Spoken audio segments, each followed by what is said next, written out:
Everybody, it's Rosemary again. This week the topic has to do with cultural triggers for anxiety. So anyway, I'm probably going to make a bunch of generalizations having to do with culture in the US and Mexico, but feel free to challenge me on those things because both of these countries are multicultural societies, whether they want to think of themselves that way or not. And not everyone has the same cultural experience in either one of these countries. But I think what I want to talk about most today is caring about what other people think of you. I think that in the US, we are very image conscious. And we're thinking all the time about what other people, even strangers, are going to think about us. And it's kind of crazy because we're actually never even going to know what these strangers think about us, but we're worried about it. Okay, I'm going to give you a few examples. Okay. Also what I'm going to say about Mexico, it doesn't necessarily apply to all of Mexico, but I'm here in Mexico City, which is a particular case. If you are an American or maybe somebody from certain other countries, like I'm going to go out on a limb and say Germany or Switzerland, and you come to Mexico City and you try to walk on the sidewalk, you are in for a surprise because people are not going to make room for you. You have to figure out yourself how to get past people. If you're trying to stick to the right and you're expecting that everyone else is going to do the same so that the people coming towards you are going to be on the other side neated in a single file line, you're in for a surprise. No, in this city, people are going to walk wherever the hell they feel like walking. If there's 3 or 4 of them, they're going to walk side by side and take up the whole sidewalk. If they're wearing stiletto heels and it's lunchtime and they're walking at a snail's pace and they got tons of people behind them waiting to pass, they don't give a shit. Let me tell you, they do not give a shit. Mexicans do not give a shit who else is walking on the sidewalk. They're just going to walk wherever they feel like walking, and it looks like they have not a care in the world about the fact that you're on this collision course, and somehow at the very last second it's like a game of chicken and somebody will move out of the way. And I mean, I've even come to a standstill and just looked into a woman's eyes like, who's gonna move? But I think people are just generally unconcerned here with what strangers think of them. I could be wrong. Go ahead and correct me if I'm wrong. In the US, we are constantly concerned with what strangers think of us. Have you been in a Whole Foods with a shopping cart? Have you been in any grocery store with a shopping cart? Do we not try to keep our cart to the side just in case, even if we're the only person in the aisle? Don't we try to keep it neatly to the side just in case somebody comes along, just in case somebody needs to get by? You're not going to see that over here at the Comercial Mexicana, let me tell you. No. You gotta, oh my God. If you're from a culture where you're preemptively trying to make room for people and you come here to Mexico City, you're probably going to stress yourself out because you're used to everybody thinking ahead and making sure you're going to have room to get by them. I'm not actually saying that this concern for other pedestrians' space that exists in the US, I'm not saying that is better or worse than the situation that I'm describing here on the sidewalks of Mexico City. I think it's both. Because in the US, it's actually really nice that you can walk around easily without bumping into people. And it's actually really nice that people make room for you. But guess what? That does come at a cost. That freedom of movement that we have on the sidewalks of much of the United States comes at the cost of all of us all the time being preoccupied with, oh, is somebody coming? Might somebody come into this aisle any moment? Should I be thinking, why do we have to be thinking about that constantly just in case somebody comes along? Half the time nobody's coming in that aisle in the grocery store, but you're over there moving your cart to the side just in case somebody comes. And maybe you're so used to it you don't notice it, but it actually makes us kind of more uptight than we really have to be. So we're getting a benefit all of us in the society, but that benefit is coming at a personal cost to all of us. Maybe it's a personal cost that is small, maybe it's a personal cost that we're unaware of, but there is a cost. So that's the sidewalk example. Here's a cashier example. Look, in the United States, even if the space is not organized the way it is in a large grocery store where the lines are already set up for you, anywhere you go, you know, just imagine any kind of place, a pharmacy, a local family-owned hardware store, whatever kind of space you're trying to imagine. In the US, people will naturally form lines and try to respect that line. But there's also all this anxiety of like, oh, could somebody come and not understand that this is a line that's starting to form? What if someone comes and cuts? How are we going to deal with that? Are we going to just stand there and resent the person and make looks and sighs, or are we going to get into it with them? But we want to make the line and we want to respect the line, right? And if we show up and someone behind a counter is already attending one other customer, what will we do? Most likely, most of us would then politely, silently wait for that to be completely over, and then maybe even wait until the person behind the counter addresses us. Or if we think they're taking too long to address us, then we might say, oh, are you ready? Or excuse me, or could I get some help with this or that? Okay, not here in Mexico. So if you came to one of these, you know, corner stores, family-run small grocery stores,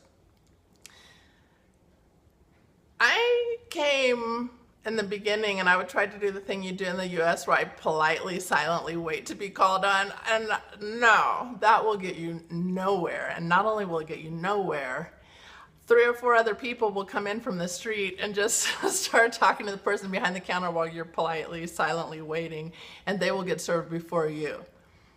So they're used to multitasking. It doesn't matter if they're ringing somebody else up. You're supposed to interrupt and say, how much is this? Do you have any of that? And they might be dealing with 3 or 4 customers at once because they don't want to lose the business, so they're trying to attend everybody and get everybody at least started with their transaction.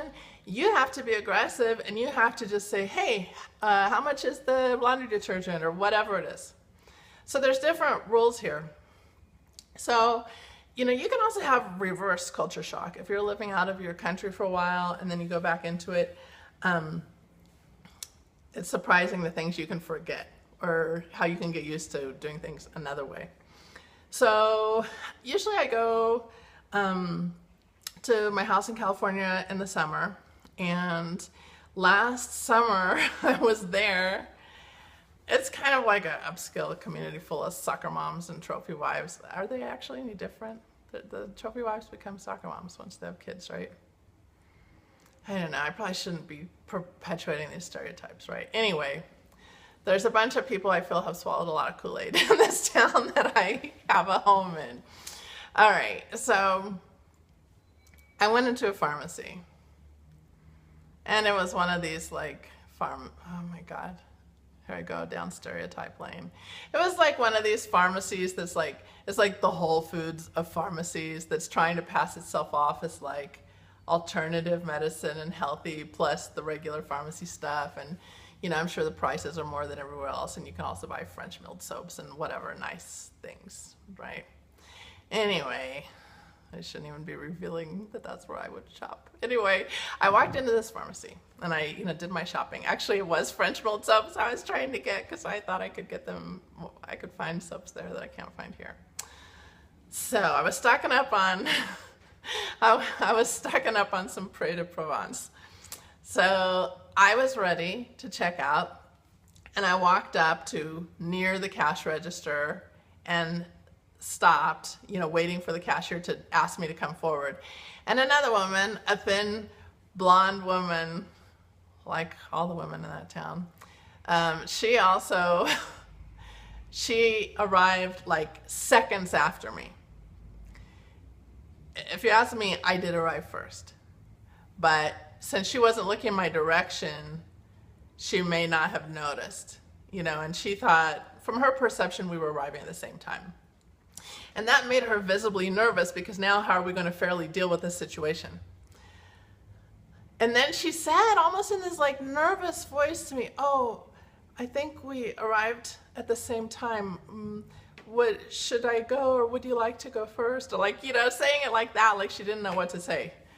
And I'm coming from Mexico City where you just take every chance you get, and I'm like, okay, and I just walked up to the cash register.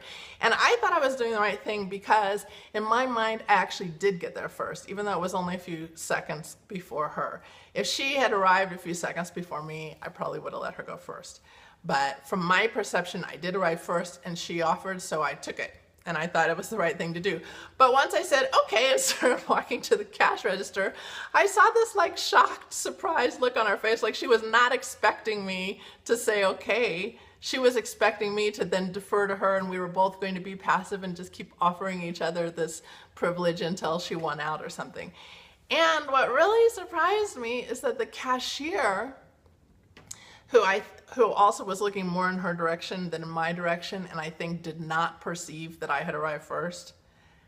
She was giving me this look and like testy attitude the whole time. She was ringing me up as if I was the freaking Antichrist, like I had broken some cardinal rule of Mill Valley society.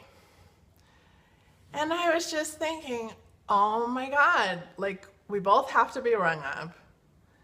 We were there within seconds of each other. Does this really matter? Apparently it did really matter, because both of these women had a reaction that, even though they did not express it clearly with words, was very perceptible to me through their facial expressions, their tone of voice, and their bodily gestures. And I definitely perceived that I was judged to be rude. So I was being punished for thinking I had the right to, claim, this privilege of going first. And it just struck me how uptight everybody has to be to simultaneously enforce these codes. Clearly, they both had this reaction together of that I was rude. And so that means it's something that a bunch of people in a community are all plugged into this idea, right? And I think people are thinking about all the time, oh, who's going first? What's fair? Who really got there first? All of that. If you're thinking about it all the time and you care enough to have that kind of a reaction, I mean, what does that mean? If you're living in a society like that all the time, over here, no, believe me, if somebody's getting pissed off in a store here about who's getting attended to first, it's me, because I'm the foreigner, and I still haven't lost that completely. But I don't think people get as pissed off as they do in the United States about perceived, things like that. So I think in the US, yeah, we're pretty uptight. And think about all the mental energy that's going into that. And so how is that code enforced? Is it the idea that if you don't do the exact right thing, that then other people will judge you and think you're rude, and that's the punishment? And you're trying to avoid that punishment? Like, oh, what if someone thinks I'm rude? Well, what if someone thinks you're rude?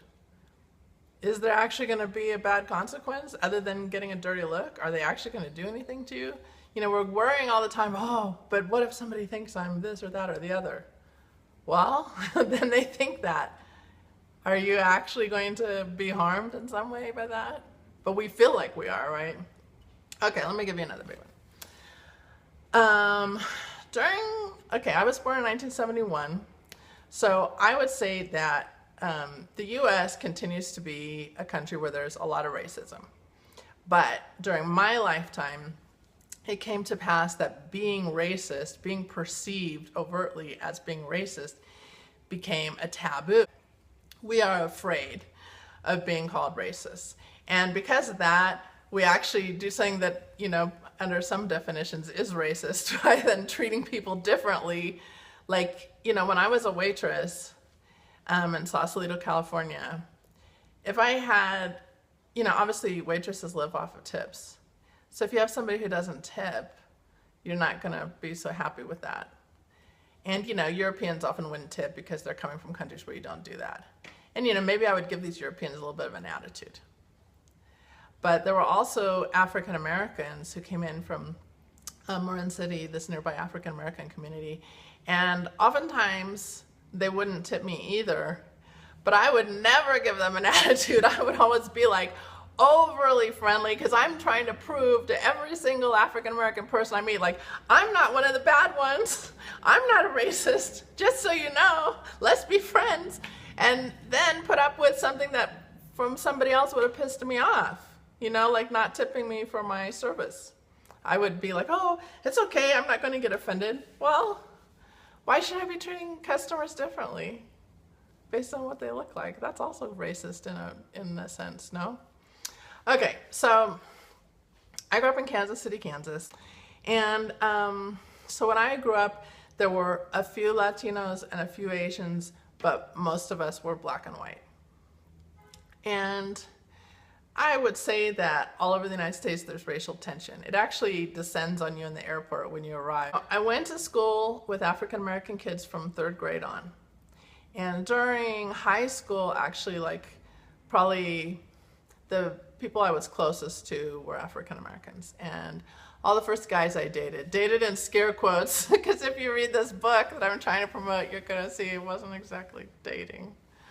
Anyway, all the first guys I was involved with were African American guys, so I was definitely around African American English a lot, and I could, you know, I knew a lot of vocabulary words that African Americans used that other people didn't use. I would never have used those words, but I understood what they meant because I heard them in use frequently.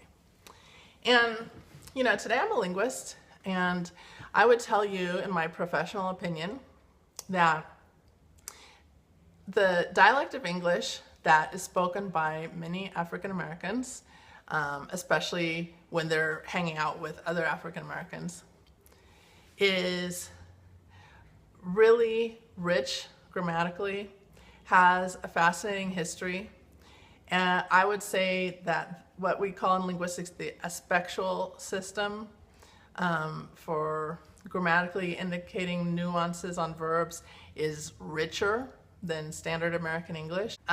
So there's nothing at all, from my linguist's perspective, there's nothing at all wrong with African American English. But growing up in this environment, I would never, ever in a million years have been caught dead using African American vocabulary, conjugating verbs the way African Americans sometimes do if they're speaking that dialect of English, because I definitely had the perception that if I were to do so, that they might think that I was making fun of them.